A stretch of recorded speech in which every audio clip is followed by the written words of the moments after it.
Bienvenue dans cette nouvelle vidéo où je vais te donner les 6 clés pour trouver une idée de business rentable.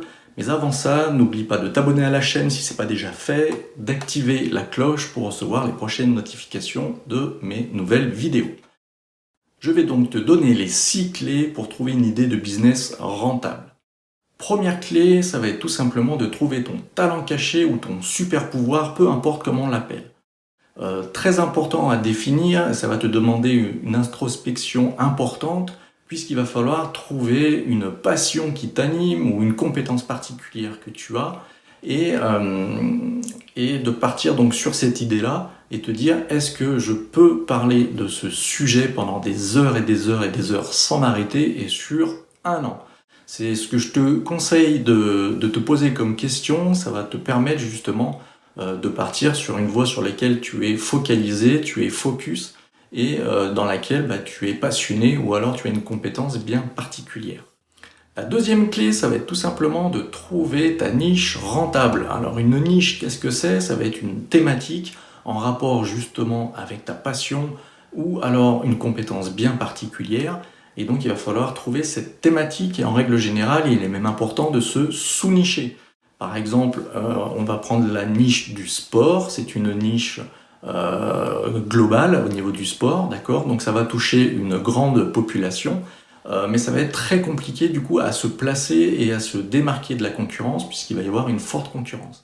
Par contre, si tu te sous-niches, et sur, par exemple, toujours sur le sport, mais sur la perte de poids, donc là tu vas te sous-nicher, et puis après, tu peux encore te sous-nicher plusieurs fois, comme ça, pour atteindre une niche bien spécifique où tu auras très peu de concurrents, mais où tu pourras te démarquer justement très très facilement puisque tu vas être considéré comme un expert. Donc ça, c'est la deuxième clé qui est ultra importante, c'est trouver sa niche et voir une sous-niche. La troisième clé, ça va être tout simplement de trouver et de définir ton avatar client type. Alors, qu'est-ce que c'est qu'un avatar? C'est tout simplement, en fait, un futur prospect qui deviendra probablement un futur client, du moins je te le souhaite. Cet avatar client doit être défini de façon très très précise. Il va falloir que tu définisses si c'est un homme, une femme, quel âge il a, est-ce qu'il a des enfants, est-ce qu'il a un travail, est-ce qu'il a une voiture, à quelle heure il se lève le matin, quelles sont ses habitudes, est-ce qu'il fait du sport, etc., etc. Plus en fait tu vas cibler cet avatar cible et plus tu vas être percutant dans tes offres puisque tu vas t'adresser directement à eux et ils vont pouvoir s'identifier facilement et ils vont se dire ah bah oui effectivement ça me ressemble, c'est pour moi, je prends. Ok? Quatrième clé, c'est qu'il va falloir trouver un aimant à prospect ou lead magnet en anglais. Alors, qu'est-ce que c'est qu'un lead magnet? Ça peut se représenter de différentes façons. Ça peut être très bien un e-book, une formation, une étude de cas, bref, il y a une multitude de choses. Et en fait, voilà, tu vas montrer ça à ton prospect et si ton prospect est intéressé, du coup, il va donner son email. Donc très important quand on débute un business en ligne, il va falloir récupérer des emails, puisque c'est ce qu'on dit, l'argent est dans la liste. Je ne sais pas si tu as déjà entendu cette phrase, mais c'est la vérité. Il va falloir te construire une base de données d'emails ultra qualifiée pour pouvoir justement après vendre tes offres. Donc ça, c'est très important. Il va falloir après trouver donc ton lead magnet et ensuite le mettre en forme. Et la cinquième clé, qu'est-ce que ça va être justement? Ça va être de créer ta page de capture d'email où tu vas proposer ton lead magnet et en échange, le prospect va te laisser une adresse email et quand il va cliquer sur le bouton recevoir, il va recevoir en automatique soit ton e-book ou un accès à ta formation. Alors moi, pour cette partie-là, pour page de capture, tout ce qui est automatisation, autorépondeur, etc., j'utilise le logiciel System.io et ça te permet de faire justement des pages de capture très très rapidement et simplement. Et comme ça, tu vas pouvoir montrer ça à un maximum de personnes, de prospects. Et si du coup ton lead magnet est bon et en rapport avec la problématique de ton avatar, la personne va s'inscrire et va recevoir le cadeau en échange. La sixième clé, c'est tout simplement de définir une stratégie court terme qui va te permettre de trouver des clients très très rapidement. Alors des stratégies court terme, il y en a plusieurs, mais je vais t'en citer une. C'est tout simplement les réseaux sociaux. Donc dans les réseaux sociaux, on peut très vite se faire remarquer, puisque on peut très vite se montrer comme expert en se mettant dans des groupes bien spécifiques, bien ciblés dès le départ.